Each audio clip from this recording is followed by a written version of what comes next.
Once more, it's that call. The mobile display casts a faint blue illumination into the middle of the night.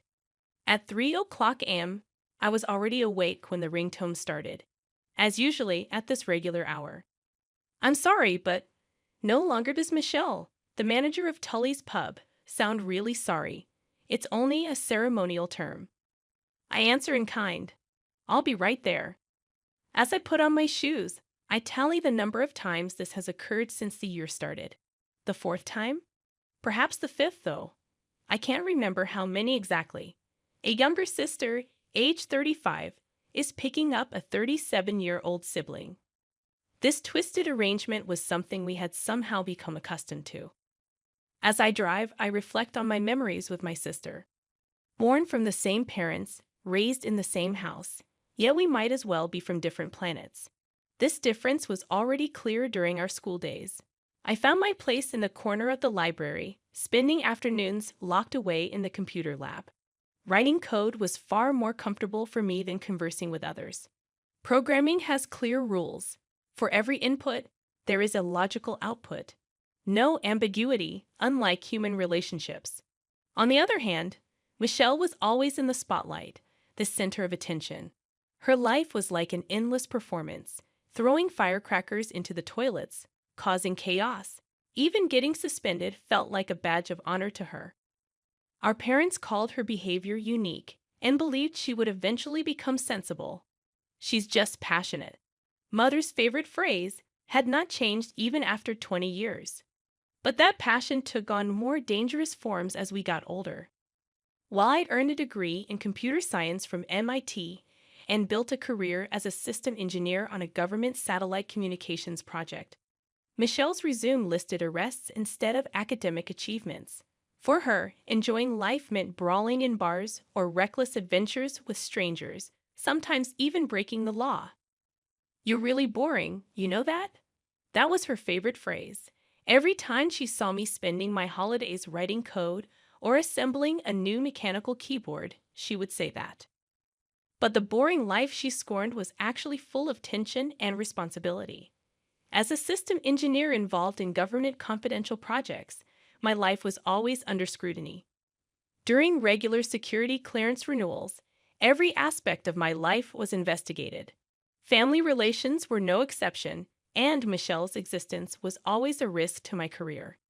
Last Christmas, that was the beginning of a definitive rift in our relationship. The family meeting on Christmas was tenser than usual because Michelle said she would bring her new boyfriend. Mom was excited to cook a turkey, and Dad opened a special bottle of wine as if this day would change something. However, Michelle showed up alone drunk.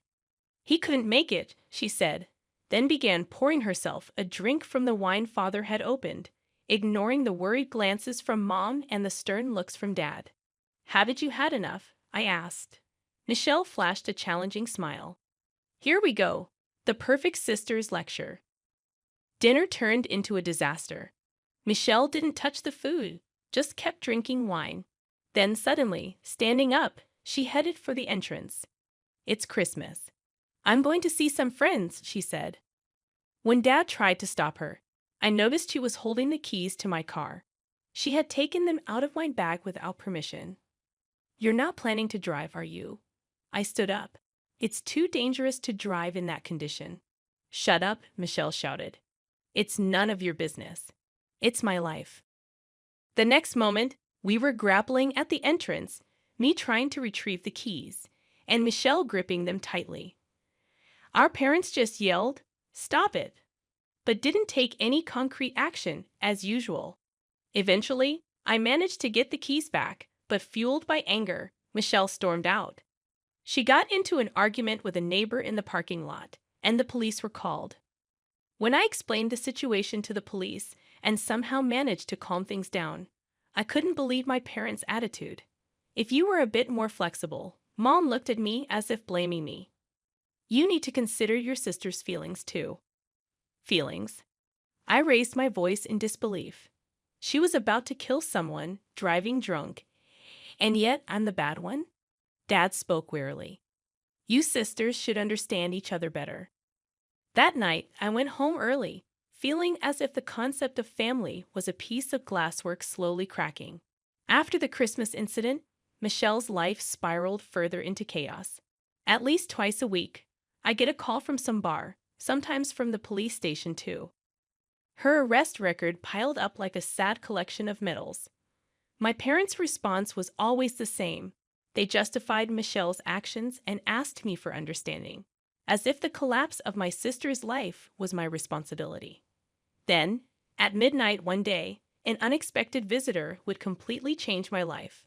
The doorbell rang at 2 a.m. Peeking through the peephole, I saw Michelle with an unusual expression. Gone was her usual excitement and aggressive demeanor. Instead, there was a kind of calm. My intuition warned me it was a dangerous sign. "I need $2,000, she said. As soon as I opened the door, Michelle got straight to the point. No preamble, no explanation. I led her into the room. We couldn't discuss money in the middle of the night in the hallway. Michelle sat down on the sofa as if it were her own house. "What do you need $2,000 for?" I asked. As I spoke, her eyes began to dart around. "Don't worry about the details," she replied. "It's just an expense." That response heightened my caution. As someone with government security clearance, I have to be extremely sensitive to unclear financial transactions. "I can't give you the money without a detailed explanation." At that moment, Michelle's expression completely changed, as if a mask had fallen off. "You've really become a cold person, haven't you? Is your job more important than family?" "Family?" I couldn't help but let out a scornful laugh. Bail money in the middle of the night, rides to the police station, endless excuses. Which part of this is family? A dangerous glint appeared in Michelle's eyes. Ah, right. The perfect little sister wouldn't understand. Born with talent, never struggling. My voice trembled. Emotions I'd suppressed for years overflowed like a dam breaking. "While I was studying on holidays, what were you doing? Partying? Fighting in bars? Who's the one who doesn't know struggle? My career is all a result of effort." Michelle stood up. A cushion on the sofa rolled onto the floor. "Yes, of course. The smart little sister is always right," she sneered. Her voice mixed sarcasm with something else. Desperation? Or perhaps a desire for revenge. "Get out," I told her with a weary voice. "I can't give you the money. I can't get involved without knowing the reason." "You'll regret this," she said as she headed for the door. She turned back, her eyes swirling with a dark emotion I'd never seen before. It took me 3 days to understand the meaning of her words. One typical Tuesday night, I was buying dinner ingredients at the supermarket as usual and returned home after 9 p.m. I had been away for just 1 hour, but that 1 hour would change my life. The moment I opened the front door, something felt off. The air was different, and the living room light, which should have been off, was on. Since I started living in this house, I had never forgotten to turn it off. I was meticulous about checking before going out. I moved silently into the room. At first glance, there were no major changes minus 65-inch TV, game consoles, expensive laptop, all in their usual places. For a moment, I thought I might be overly sensitive. But as soon as I opened the bedroom door, that hope was shattered. The desk drawers, which should have been perfectly organized, looked as if a tornado had gone through. Important documents were scattered on the floor, and the organizing boxes were tampered with violently. As panic set in, a glimmer of hope crossed my mind. Tesla Sentry. The car parked in my driveway had a camera that must have seen everything. With trembling fingers, I took out the flash drive and connected it to my computer. The screen displayed a person wearing a mask. However, that silhouette, that way of walking, my heart pounded painfully. There was no mistaking it. The video recorded Michelle confidently entering my house. Although she wore a mask, she'd had taken it off by the time she tried to open the car door. It was a clumsy attempt, like that of an amateur robber, a reality I didn't want to believe. Yet deep down, I might have foreseen this. Years of destructive behavior had finally reached my sanctuary. I checked for damages. 2 luxury watches. That was a hard hit. But what truly tore my heart was the loss of my custom mechanical keyboard. into which I had poured my soul. The switches I had meticulously chosen over weeks, the passion invested in each keycap. It was not just a machine, it was part of my identity. To Michelle, it was probably just an item to be cashed in. This realization deeply fractured my heart. I picked up my phone. One last chance. I wanted to try speaking as adults. Let's talk about you breaking into my house. My voice sounded calmer than I expected. What are you talking about? Michelle's voice had the usual tint of acting. You suspect your own sister without any proof. The Tesla camera recorded everything, even the footage where you forgot to remove your mask. Silence fell on the other end of the phone. Then an unexpected response. If you had lent me that $2,000, none of this would have happened. Her defiant tone shattered something inside me fundamentally. Using that as an excuse to break into your sister's house and steal. At the age of 37, my voice cracked unintentionally. It's your fault. Michelle's voice sounded accusatory. You don't even try to help your sister who's in trouble because we're family. That's why That justifies robbery? I cut off her words. I'm tired of your twisted logic. Michelle started laughing on the other end of the phone. Her laugh had a maniacal resonance. I'll give you 20 minutes. I looked at the clock. If you return what you stole, I won't call the police.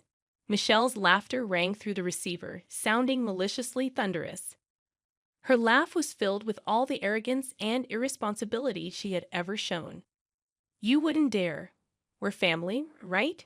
You can't possibly call the police. In the end, you'll just silently accept everything as usual. At that moment, it was as if a fog had lifted. After more than 30 years, everything became clear. Memories of a lifetime raced through my mind like a rapid slideshow. Excuses from childhood, shifting blame, and limitless forgiveness. She had only ever seen my kindness as prey for her convenience, taking advantage of what she called my leniency. She continued her unrestrained actions. The sacred word family had become merely a get-out-of-jail-free card in her hands, a convenient shield to justify her selfish actions. 20 minutes. My voice was colder and more resolute than I expected, with no trace of emotional fluctuation. Watch the clock. If the stolen items are not returned in 20 minutes, I will call the police. Blood ties and family affection have no bearing. The second hand of the wall clock mercilessly ticked time away, like a countdown to an execution. The sound was abnormally clear in my ears. The moment the promised 20 minutes passed, my fingers trembled but firmly pressed the police's number. My heartbeat roared in my ears. Hello, I'd like to report a burglary. My own voice sounded as if it came from a distant dimension. As reality faded, my words continued surprisingly clearly. Police sirens tore through the night silence. As the sound drew nearer, I felt my decision solidifying into an irreversible reality. The police officers collected evidence with professional efficiency. The definitive footage captured by Tesla's security camera, the desolate state of the ransacked room, a detailed list of stolen items, everything accumulated into perfect evidence. And, as expected, the sequence I had anticipated began. The sound of Hell's Gates opening echoed through the darkness of the night. Late at night, an agitated call from my father. I had never heard Dad's voice like that before. Have you lost your mind? To hand over your own sister, your own blood, to the police? What have you done? His voice had completely lost any rational restraint. What have I done? My voice trembled as I spoke, swallowed by a whirlwind of emotions. Michelle broke into my house and stole my belongings. Isn't she clearly the criminal here? A scornful laugh escaped Dad, piercing my heart like a merciless blade. You're the biggest traitor to this family for turning a family dispute into a police matter. Shameless. In the background, I could hear Mom sobbing, echoing through the room. Her crying sounded as if I had committed an irrevocable, unforgivable sin. If this is your final choice. Mom's voice was as cold and sharp as the ice of deep winter. Never call yourself our daughter again. You are no longer our child. The moment I heard that ultimate declaration of disavowment, strangely, A sense of calmness settled over me. It was as if I had been liberated from years of oppression, even feeling a bizarre sense of relief. How interesting! My voice was surprisingly calm. After endlessly offering forgiveness and understanding to Michelle, you disown me just because I chose justice and integrity. Justice? Integrity? Dad's words attacked like a venomous snake. The moment you called the police, you were no longer a Miller. This is my last word. My words, a final plea, were cut off. Don't ever call me Dad again. You no longer have parents or a sister. Just disappear. Don't ever show your face again. The sound of the phone hanging up was sharp, like a massive axe severing the bonds of family in one swift cut. That sound would likely be etched in my memory for a long time. Immediately after, notifications of being blocked on social media began to arrive. In the middle of the night, only the cold blue light from my phone illuminated the room. Perhaps this moment was an unavoidable fate. For years, my parents had chosen to side with Michelle, no matter what she did. 48 hours after the dissownment, my phone was filled with red icons indicating blocked calls from my family home. And family photos on social media were disappearing one after another. Watching my existence being systematically erased from the digital world felt like something out of a sci-fi movie. In that darkness, an unexpected light shone through. Have you ever considered what the pride of the Miller family is? The voice of my paternal grandfather, George Miller, echoed from my phone. Since my student days, my grandfather had been a unique figure in the family. He held old-fashioned values and placed the highest importance on the family's honor. His strictness had been the target of our awe as children. "Won't you tell me everything?" Grandpa's voice, while always dignified, now mixed with warmth.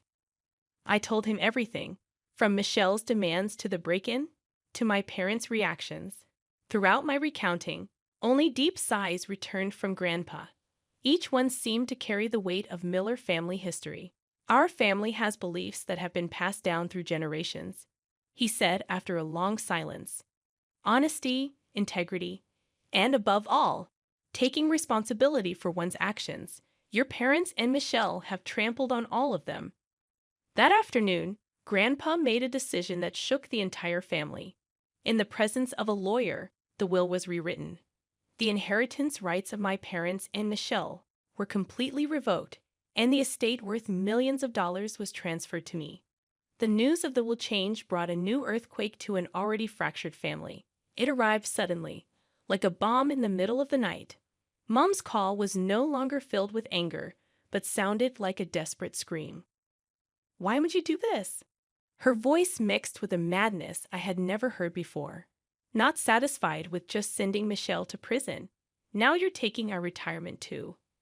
This was not my decision. I chose my words carefully, trying to maintain calm. It was Grandpa's judgment. "Lies." Mom's voice cracked. "You manipulated Grandpa." "How cunning." Her accusation was cut off mid-sentence. In the background, Dad's voice could be heard. "Enough. She's as good as dead to us." The family split widened like a giant iceberg cracking. Voices of condemnation rose from Dad's siblings, and relations with relatives completely ceased. Meanwhile, the trial took on a more complex turn. Michelle's lawyer sought a reduced sentence based on her mental state. However, Grandpa appeared in court and gave an unexpected testimony. The courtroom was filled with silence the moment George Miller stood at the witness stand. The air froze. It's hard to believe he's 86 years old, standing there so dignified. "I would like to speak about the history of the Miller family." His voice quietly filled the courtroom. "My father, even while losing everything during the Great Depression, never resorted to dishonesty. During wartime, I risked my life to uphold justice." A moment of silence followed. "However, the current state of the Miller family is corrupted." Grandpa's statement stirred murmurs from the spectators. The repeated indulgence by the parents has stripped Michelle of any sense of responsibility. Then, Grandpa turned to look at me. They abandoned their granddaughter, the only one who tried to preserve the family's pride. The courtroom erupted into noise. Neither the prosecutor nor the defense attorney could have anticipated such a testimony. Michelle was as stiff as a statue, then suddenly she stood up. Objection. All eyes in the courtroom turned to her. Tears streamed down her cheeks. I have never taken responsibility for my own life. Michelle's voice trembled faintly. That $2,000? It was for gambling debts. I had already committed several burglaries before I broke into my sister's house. A scream from my mother rose from the spectators. Dad covered his face with his hands. I always thought my family would protect me, but they weren't protecting me. They were just ruining me. The prosecutor and the defense attorney were at a loss for words due to this unexpected turn of events. The judge frowned, and only the typing of the stenographer broke the silence. Then, Michelle turned toward me. You were right always, but we couldn't accept your righteousness. The courtroom fell eerily silent. Grandpa gripped his cane tightly. In that moment, Mom suddenly stood up. No, this is our responsibility. Her cry echoed throughout the courtroom. We, parents, we got it all wrong. The prosecution asked for 3 years. The sentence was 2 years with a suspended execution. It's Sunday afternoon at 2 o'clock. The sound of the old clock quietly echoes in Grandpa's study. This time has now become a solid anchor in my life.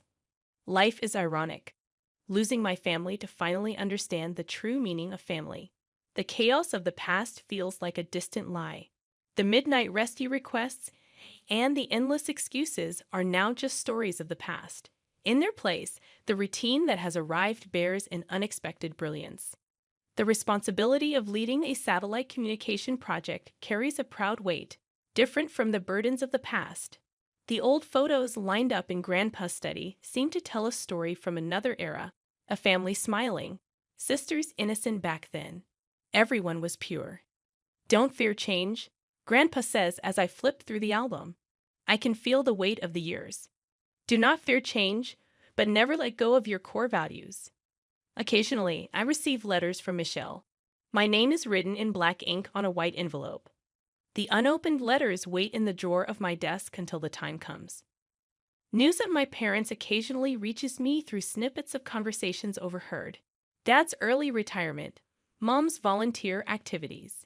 Everyone is probably trying to heal their wounds in their own ways. The afternoons spent at Grandpa's cottage teach me the shape of a new family. Blood ties might be fate, but true bonds can be chosen. They are relationships where values are shared, and each person lifts the other up. The new keyboard I made to replace the stolen one turned out to be an unexpected masterpiece. Sometimes loss becomes the seed of creation. This applies not only to objects but also to relationships. If I had made a different choice that night, that thought sometimes crosses my mind. But a painful truth is far more valuable than a false peace. The possibility of Michelle's rehabilitation, it's an uncertain future. But if it does happen, I would like to build a relationship with a healthy distance. Perhaps people need to lose everything sometimes to understand what truly matters. I have chosen the path of truth. It may be lonely, but it's a path where I can leave firm footsteps of my own. There lies a new form of happiness.